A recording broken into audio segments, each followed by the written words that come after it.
if you can get those objectives achieved, which is what Ricardo Similar talks about, you can do that. If you are able to do that in 2 hours versus 7 hours, then do it. Do it in the 2 hours and go off to the beach, Whereas, because if you are an organization and you've done it in the 2 hours, and as he puts it, and then you start to do even more, you're actually, as he calls it, and I totally agree, you're actually creating more problems because suddenly you're producing more than what actually we needed, and it's beyond the target. And I'm not saying just do the target, but you're going beyond the extra 10% of that target. You're going to 25 or 40. Now you're creating a whole slew of problems downstream from that.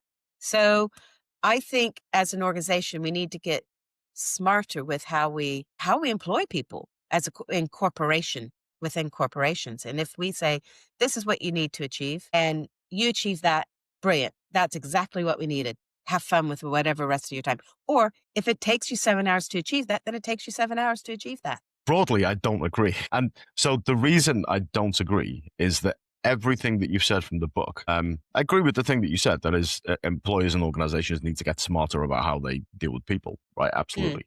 100% agree.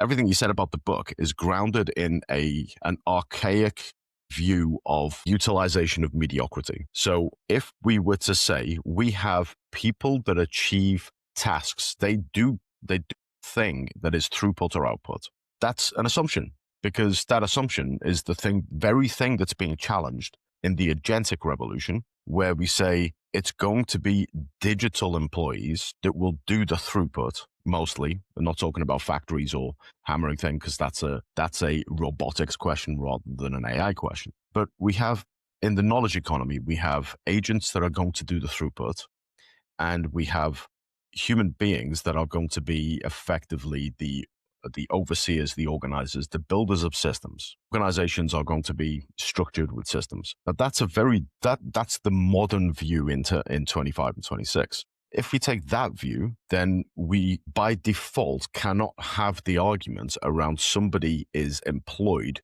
to do a task.